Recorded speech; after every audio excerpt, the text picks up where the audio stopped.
very important. This is very important for us to be there again with you. Today, we have two very valuable colleagues and dear friends with us. Professor Ferdinand Dhombres, that is an obstetrician gynecologist in Hospital Armand Trousseau in Paris. And he is also a professor on artificial intelligence in medicine. And he is leader of this project and about the diagnosis. And we also the Dr. Timothée de Saint-Denis, that is a pediatric neurosurgeon from Hospital Trousseau and Necker, and is very expert in rare and complex disease. Both are two mainstays of the ITHACA European Reference Network, where we work together with Professor Jean-Marie Joannick, that is co-chair with me for the Trans-ERN working group. And we are coming back today and with the presentation of this new classification of the Spina Bifida and other dystrophies, open and closed. And I hope that you could enjoy this presentation, as I have enjoyed to collaborate with Timothée and Ferdinand and Jean-Marie on this project that is very valuable and could be useful for what? For using the same languages, because we have a difficulty for classification, and I believe that the effort that they have done could be useful for all in order to clarify how to classify, and that means also how to treat this rare disease.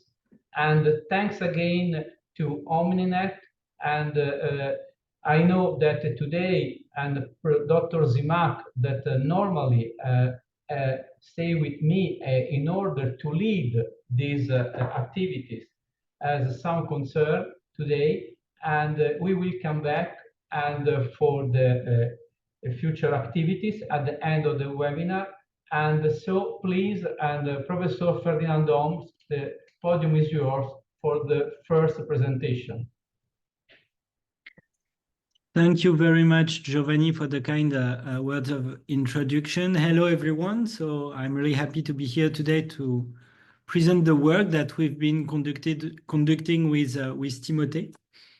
We'll talk about the new classification of spinal dysraphism and spina bifida and open dysraphism and other dysraphism that we revised and we updated the OMNI-NET classification. We'll present how we did it and how it's supposed to be used, and we will provide some example for you to test it.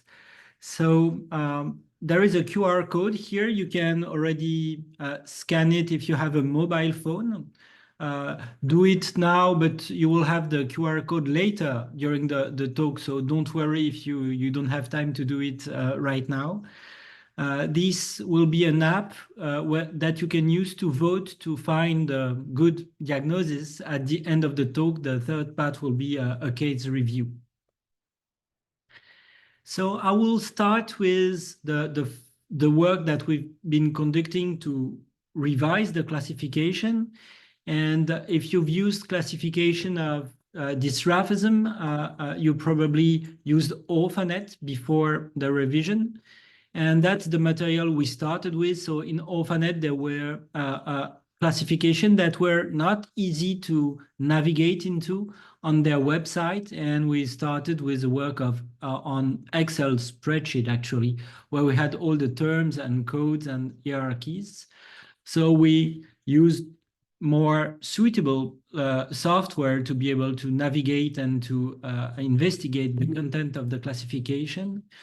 And we were able to point out some inconsistency or unmet clinical relevance in the classification, because we had in the OMNI-NET hierarchy both diagnosis, for instance, the myelomeningocele that was in the classification, but also findings such as the Chiari-2 malformation, which is not a disorder per se. It's a sign of open dysraphism. So it was weird to have at the same classification signs and diagnosis.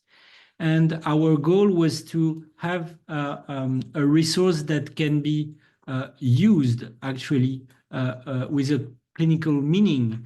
And our strategy was to provide a resource that also support a clinical description based on findings, can at the same time group the findings into diagnosis or disorder to categorize patients. And those entities, findings and disorder, should support the information and counseling for patients in order to have a proper prognosis characterization, to have same and homogeneous follow-up and treatment.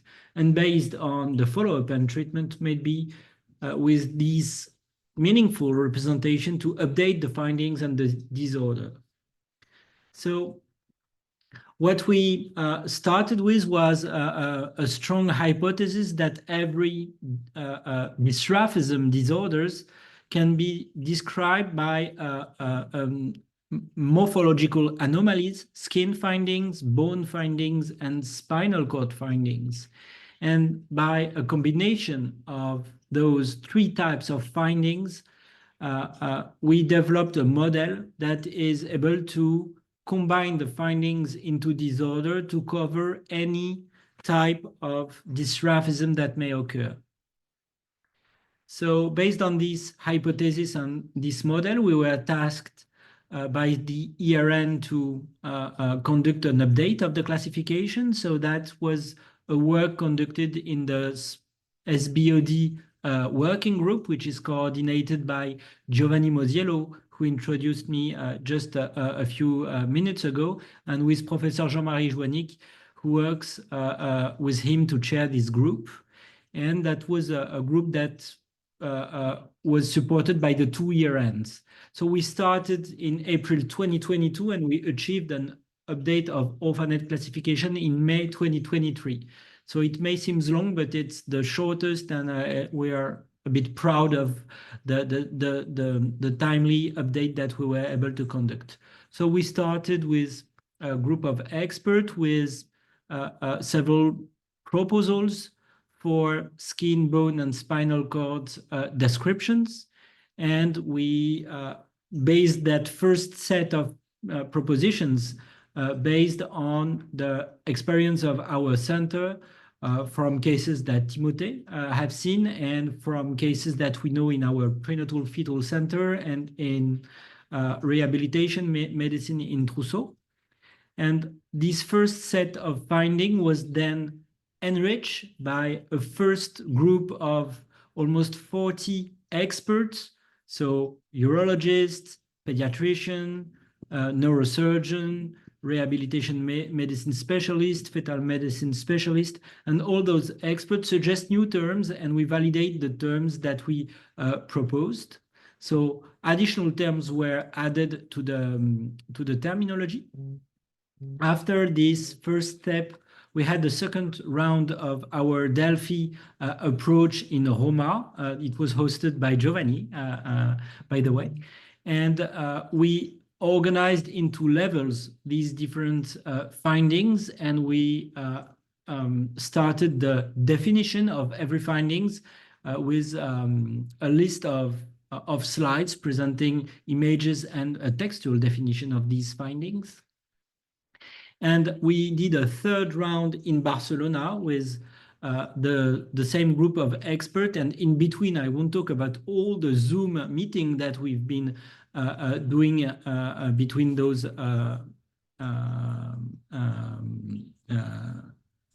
rounds.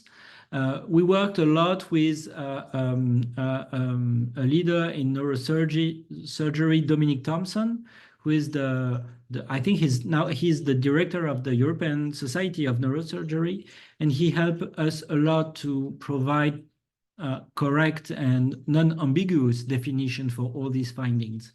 And at the end of the Barcelona meeting, we validate 147 slides with findings and their textual definition.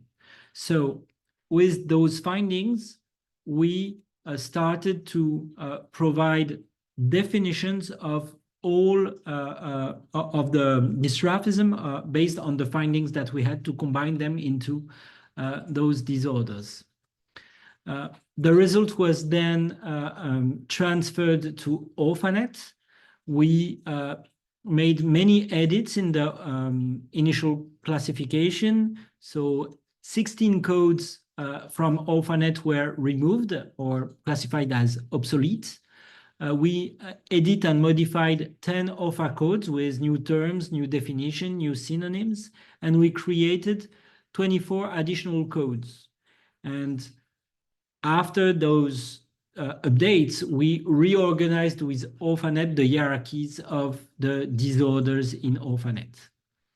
So this is an example of what you may find in on ORPHANET website. So if you go on the website of ORPHANET and you search for Spina Bifida and other dysraphism, you will have that new class, and you will have classifications of all the dysraphism under this group. So ORPHANET editorial team is working on translation of all the definitions and terms that are there.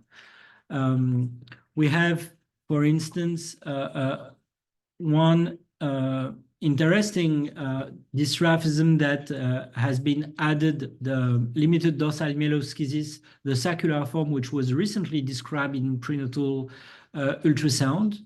And if you have any update suggestions, or if you want to contribute, you can go to on ORPHANET website and suggest an update on the definition. And here is an example of a simple and non-ambiguous definition of a disorder based on the findings that we've identified in our first step of the revision.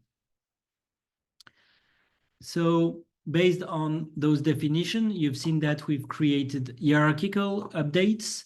So you have the neural closure tube defect, which is ahead in the classification, and we kept the main categories of closed dysraphism with all those disorders under it. I won't go into it because Timothée will describe them in depth in his talk.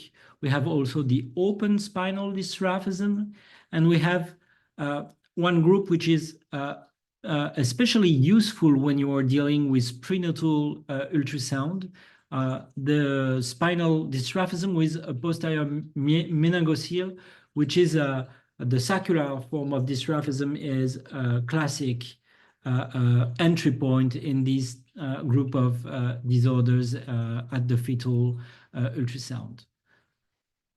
So how to navigate this new classification? This is the subject of the next presentation with Timothée, and he will present how to code and how to use this new classification. So Timothée, the floor is yours, and I will change the slides. Thank you very much. Yes, the second part is made to use how to use what we've done, what term are for, and how you can go through a tree. Next, please. The purpose is to find some significant findings to give some main categories. And here you have a reflection about what are the main factors that can lead to symptoms, because this classification is made to have significant categories related to significant symptoms and prognosis. First thing is the open degree of the spinal dysraphism. So it means the amount of CSF leak during pregnancy. On the left side, you have no CSF leak. On the right side, you have a big amount of CSF leak in a myeloschisis. In the middle one, you have a small amount of CSF leak, but it's still an open one because you need to close it. and you can see under the average of openings that is estimated. Next, please. Second factors that can lead to symptoms is the degree of dysplasia. What is the definition of dysplasia? It's the non-anatomical, the abnormal anatomy. So it's how the spinal cord is different from a normal spinal cord that you can find on the left side. After, just on the right of it, you have a small dysplasia on the posterior column in a non-circular LDM. After that, you have a bigger amount of dysplasia on the posterior part of the spinal cord, but also involve the conus, but not the tip of the conus. And after, you have a more important dysplasia in a specific site where the conus is used to set.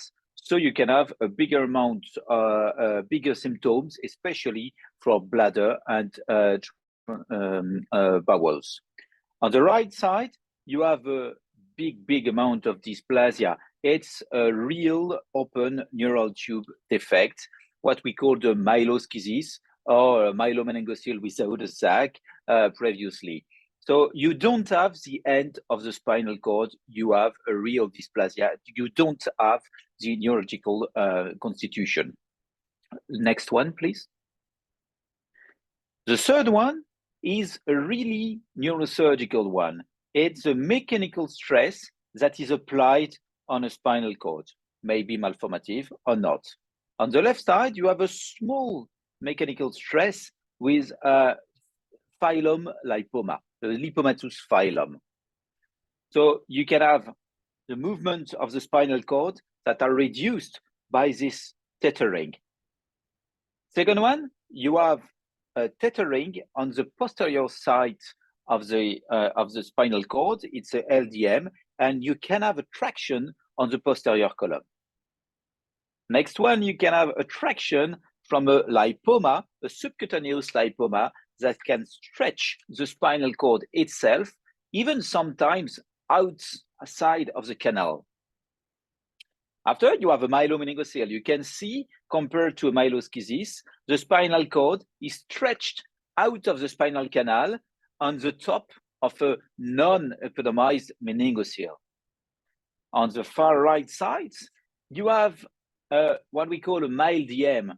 The spinal cord is tethered to the dome of a sac, where you can see a big traction because the sac is quite watertight, and you can see that it's bended on the last closed posterior arch of vertebrae. So it's a big mechanical stress, and it can be released by early surgery. Next one, please. Next one is the environment, the histological, the infectious, the chemical environment. It can be the lipoma, it can be the amniotic fluid, it can be an infection secondary to a dermal sinus or a dermoid cyst. And depending on this environment, it can be a decrease of chance of good functioning on the spinal cord. Next one. In the whole group of findings that we have made as a list, we need to find some head findings that could be significant for main categories. And in these findings, we needed to hierarchize them. For example, when you play cards, you can have a card which has more power to crush all the other one, and it's better to avoid any reflection under. You can see the first one is the no skin coverage, because if it's an open dysraphism, it leads to a global neurological prognosis and not only the spinal cord itself. Split cord malformation, because usually with a split cord, you can have a cascade of embryological malformation, which can lead to a complex composite dysraphism. Spinal cord lipoma, because it's an amount of dysplasia, tethering, tumoral effect, what I call the cocktail of it, because it's a mix of all the symptoms factor I just explained. The stalk.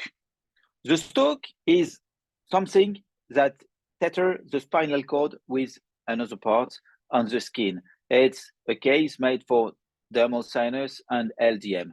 Then there is the phylum lipoma, the most simple abnormality you can find on a spinal dysraphism. And then we move to truncated conus. It's like missing part of the spinal cord, like in caudal regression, because when there is no structure, it's the biggest amount of dysplasia is at high risk not to have the function. Thank you. For next one. So the hierarchy is the following one. Is there a cutaneous covering? If yes, is there a cutaneous covering at risk of CSF leakage? If yes, it's an open dysraphism. If no, you are in a closed dysraphism. The second question is there a terminal myelocystocele? Because it's a big dysplastic malformation. Next question, is there a split cord?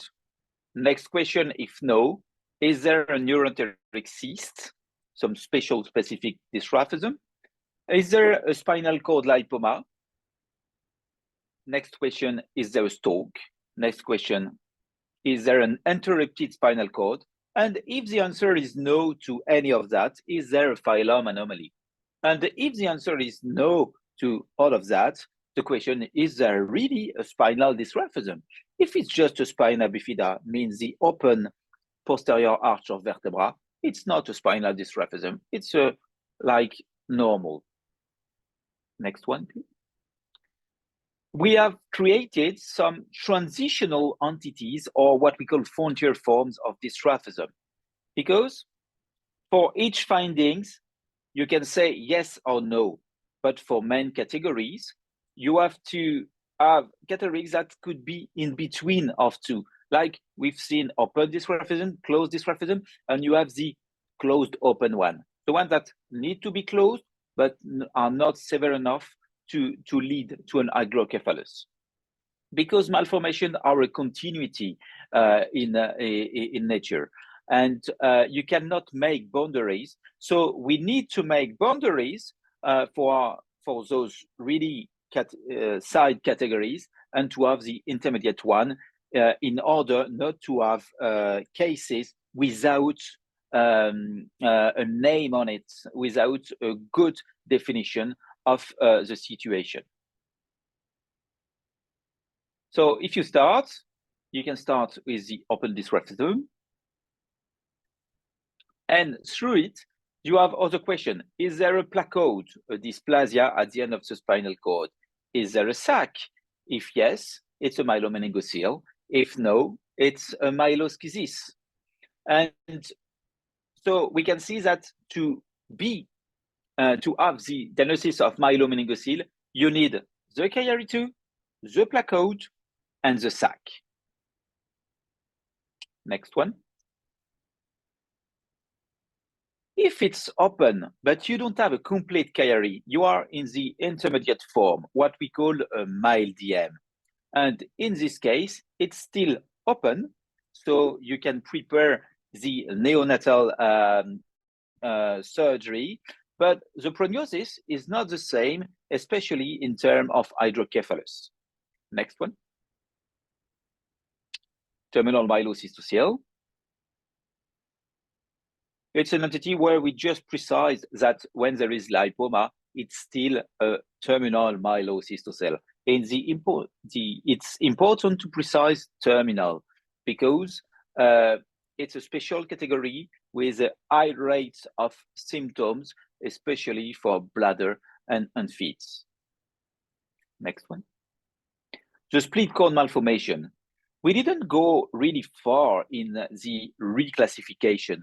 We kept the classical differentiation between type 1 and type 2, but we changed it from spur or no spur to double sac or single sac. Because the surgery that is mandatory at this time for type 1 is not the removal of the spur, but is the reunification of the two sacs in one sac to have both hemichords in one single sac. Next one. Neuroenteric cyst, really rare malformations. We made some precision about the intradural extramedullary cystic mass, but we know that you can have some extracannular, some anterior or lateral or intramedullary mass. Next one. Lipomas, a big subject for rehabilitation doctor and neurosurgeon. We needed to redefine main boxes for spinal cord lipomas. What is the definition? Spinal cord lipomas is you have some lipoma directly in contact with the spinal cord. We precise that it's not intramedullary, because intramedullary spinal cord lipoma are not dystrophic lipomas. So the other one are, by opposition, extramedullary, and they are especially dystrophic spinal cord lipoma. But you can have some dystrophic spinal cord lipoma that are chaotic. So you have some lipoma inside the spinal cord that revealed the high degree of dysplasia. When there is no chaotic spinal cord lipoma, we kept the different classification of the dorsal one. Dorsal means outside of the conus. So it's not a conus spinal cord lipoma. And in opposition, you have some conus spinal cord lipoma, which can be posterior, avoiding the tip of the conus, caudal at the tip of the conus, or transitional, but it's not only transitional, it's transitional extramedullary conus spinal cord lipoma. It means it's transitional between posterior and caudal. Next one, please. So when you see inside, you have some categories that can be changed. For example, sometimes you don't know if the spinal cord lipoma is chaotic or not, and it's during the surgery that you can realize it. So these findings can be precise on the imaging, but also during surgery to refine the category in terms of prognosis. Next one.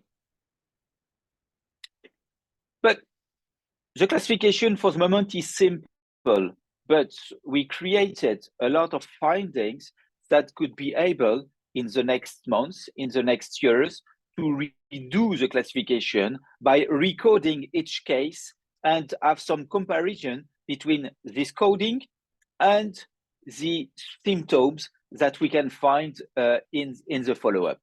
So you have all the skin findings, but you have also all the spinal cord findings, the extracannular findings, the rotated placode, the existence of a meningocele sac, the level of the spinal cord, the association of a split cord, the shape of the conus.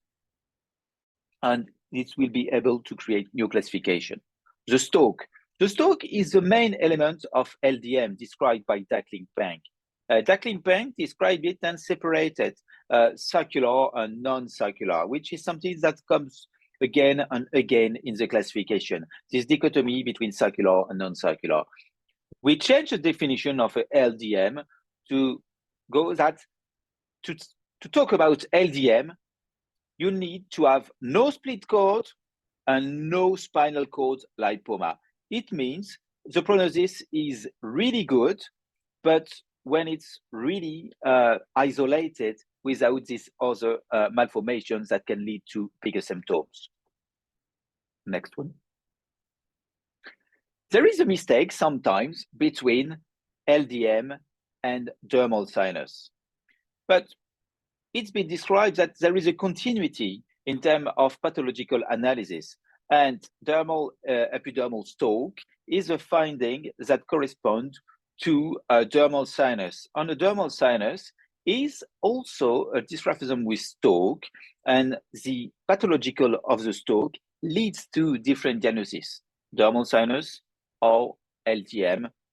And if it's a lymphomatous stalk that is directly in contact with the spinal cord, it can even lead to a dorsal or posterior spinal cord lipoma. Next one.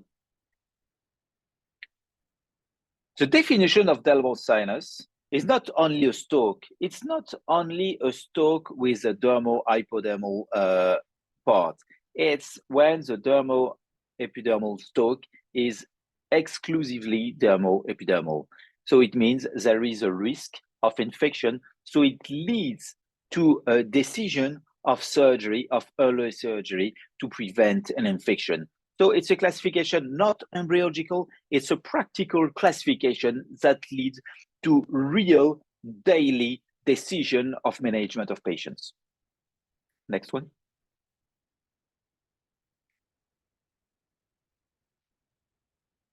If you think about stalk, LDM or dermal sinus, usually it's stalk that comes from the posterior side of the spinal cord. But sometimes, especially prenatally, you can see a stalk, but you don't exactly see where it comes from. Or sometimes you see a stalk, but it's not really a stalk, it's the spinal cord itself. And if it's the spinal cord itself, at the top of the sac, we talk about a mild DM. If it's the spinal cord itself at the back of the dural sac, it's a retained medullary cord, as described by Decling-Pung, an amount of code under the last roots. Next one. The interrupted spinal cord. You have the well-known caudal regression syndrome. We changed the definition to introduce the description of the truncated conus findings. We also start to talk about the junctional neural tube defect and the spinal segmental degenesis, but it's not been covered, and I think it could be covered in another reclassification, especially for vertebral malformation. Next one. The last one is for the phylum. A phylum lipoma is something that you can find in between 5 and 10% of the population. And you can find it a lot in every dysraphism. So it can be an associated findings. And to talk about phylum lipoma, you need to have only the phylum lipoma, that is the abnormal findings of the situation. We refined it a bit more by differentiation between the true phylum lipoma, which is under a normal shape spinal cord, where you can all tell that the spinal cord ends at this site and not at an imprecise site. If you don't really know where the spinal cord ends and where the lipoma begins, it means it's in between phylum lipoma and caudal spinal cord lipoma, and we called it the transitional phylum lipoma. Next one. We've seen through these trees different main findings, but Ferdinand told you that the circular sign, the existence of a meningocele, is a really usual sign that we can see prenatally. But in the previous years, in the previous decades, when you see a meningocele, people say, oh, it's a meningocele or a myelomeningocele. No, we can see with this classification, with a meningocele, you can have all these dysraphism. All this dysraphism, if you have a Chiari-2, if you have a placode, it will be a myelomeningocele. If you don't have a placode, if you have or if you have just a mild Chiari-2 not complete, it will be a mild DM. If you have only a stalk with a normal conus, it will be a circular LDM. If you have some lipomas with a sac, it will be a lipoma of the conus. If you have a terminal myelocystocele, it will be a terminal myelocystocele. Next one. So we can see some case now and Ferdinand prepared a really competitive voting system. Okay, I don't know if maybe you didn't have time to scan the QR code, so I will let this slide a couple of minutes. And thank you very much, Timothée. I think with the idea now is to see if the audience will be able to, let's say, use everything we've presented them to analyze some cases. And I probably we have some question from the audience, and what we... No, Ferdinand, until now we don't have any question. I would like to remember to all if that they have some question of your very fantastic and clear presentation. Please, you can use the box for the answer and to insert your answer, and we will try to answer during the webinar at the end of your interactive session. Anyway, if you don't have time for answer now, we will come back at the next webinar with the answer as usual. And so please go on with the interactive part, because I know it, and I know that is very, very interesting to participate, because it's a new way to discuss and to approach to spinal dysraphism. Please. Okay, so we'll move forward. I hope everybody understood everything and that we haven't lost too many people with that revision of classification.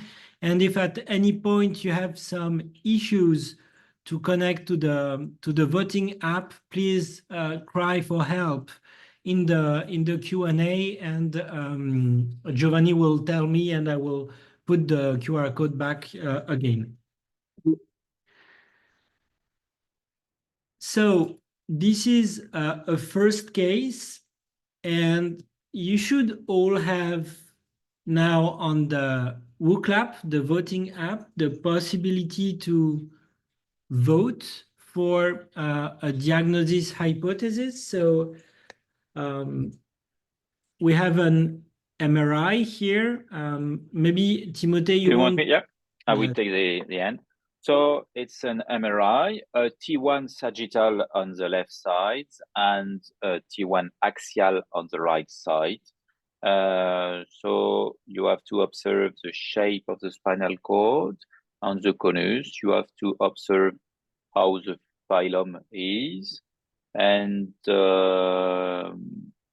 you can conclude what is the most probable diagnosis for you. So don't be shy to vote. People are starting to vote. We have only 14 people that connected for the voting app. Be sure that we are not recording any names, so we won't say if you make mistake. The idea is to try to categorize those disorders. So we have several suggestion: phylum lipoma, transitional phylum lipoma, true phylum lipoma. So we have some votes here. I will now switch to the next questions. We can see the answers and we can discuss the answers. It's complicated for me to share everything. Okay. So I told you that we have a majority of true phylum lipoma. Okay. And the other two diagnoses that came up were phylum lipoma and transitional phylum lipoma. Okay. So I will move to the next question, which findings are supporting the diagnosis of true phylum lipoma on this image?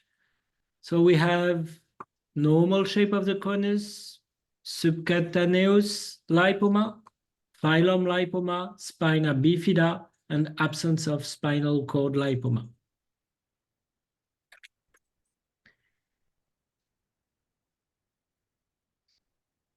So the findings that are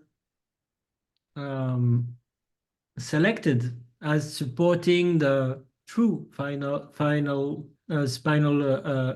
true phylum lipoma are the normal shape of the conus, the phylum lipoma, the spina bifida and the absence of spinal cord lipoma. And the normal shape of the conus has the most amount of votes. And again, it's really the first one. The normal shape of the conus is way ahead among all the findings. You can tick multiple findings. Yes.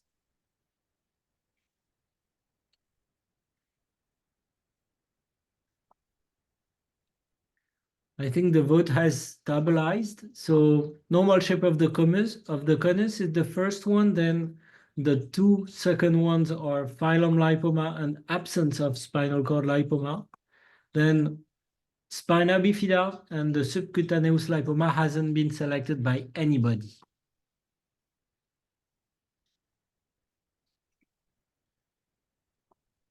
And the final question for this case is to select other findings compatible with the diagnosis of true phylum lipoma.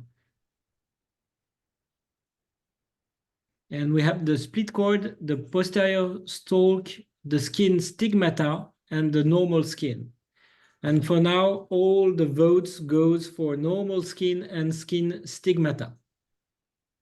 So maybe we can explain what skin stigmata is for the audience. Skin stigmata are abnormality of the skin that can be a sign of the underlying spinal dysraphism. You have some well-known categories like a pit, a crater, a subcutaneous mass, lipomatous or liquid with CSF. It can be an hyperpilosity. It can be an angioma, medial angioma. So that are all the signs that will lead you as practitioners to search for spinal dysraphism. Okay, so I think we'll go with the answers. Yes. So it was a true phylum lipoma.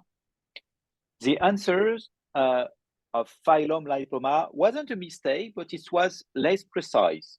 There was a normal conus, and under this normal conus, never mind the level of the conus, it's not in the definition, but under this normal shape of conus, there is a phylum lipoma, and there is no other malformation such as split cord or stalk. The spina bifida could be associated, it wouldn't change the diagnosis because it's not related to the decision in this case. So it doesn't support the diagnosis, it's indifferent. Like the skin stigmata, doesn't change the diagnosis. I think that's really good because the answer were all the majority and the most of the answer were correct. So that's really good. So maybe the audience was really good before. Maybe some inputs were good during our talk. And you see on the slide the definition of the true phylum lipoma is stated here, and you can find it on OMNI-NET website. It's actually the definition that has been provided. So now we have another case. So it's a prenatal ultrasound case. And we have some question on this case. So you should switch to the first one.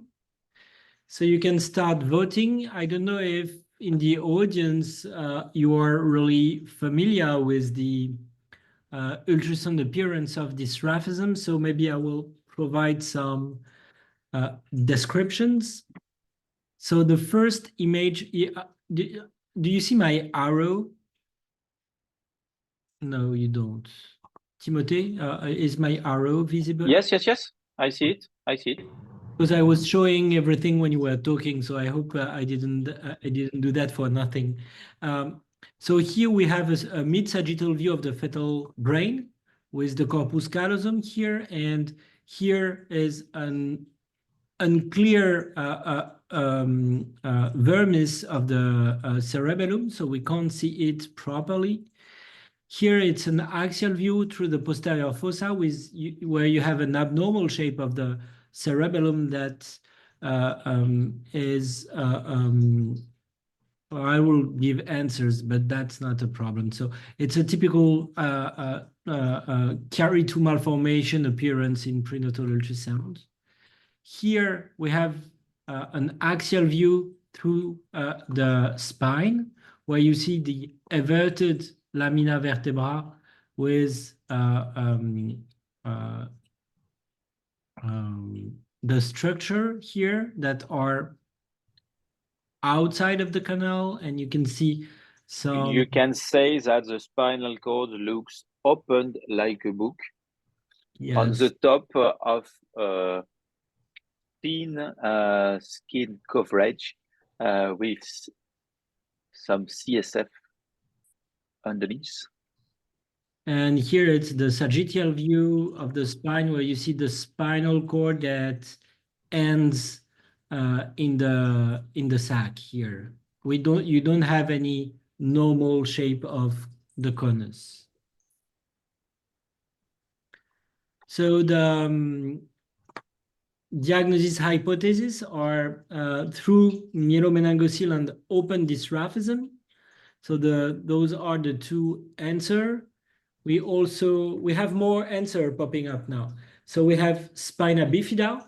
So you can, and you have myelomeningocele. So you have open dysraphism, which is the first one, through myelomeningocele, which is the second, and then myelomeningocele and Spina Bifida. Myeloschisis hasn't been selected by anybody. And now, so I gave some answer to that. So anyway, you can vote for the findings that are supporting the diagnosis of myelomeningocele on the images. So the options are carry-to malformation, spina bifida, everted lamina, placode, syringomyelia, and posterior meningocele and split cord. So carry-to malformation is the sign that has been selected by most of the voters.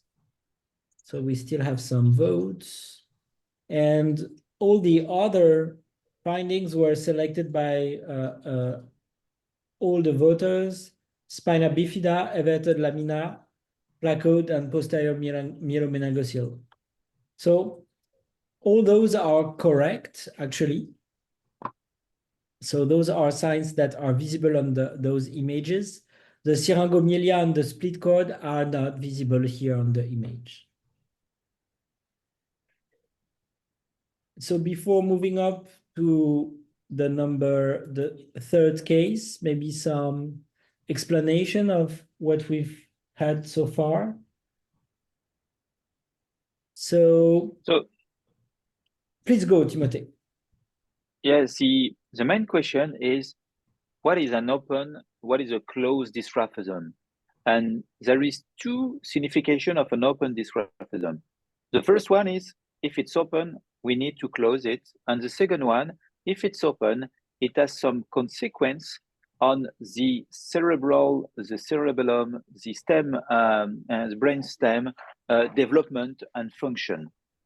And we separated the real open one that we refer to a Chiari-2 presence, which is a sign in the indication of the prenatal closure of dysraphism. And so we kept it. And after we refined it with the presence of a placode, and even we precise that the placode had to be at the end of the spinal cord itself. So it's a terminal placode. And it helps to define more accurately a myelomeningocele or a myeloschisis, and not to talk about myelomeningocele for every spinal dysraphism that have a thin skin sac on it. Maybe you want to add something? Yes, maybe I want to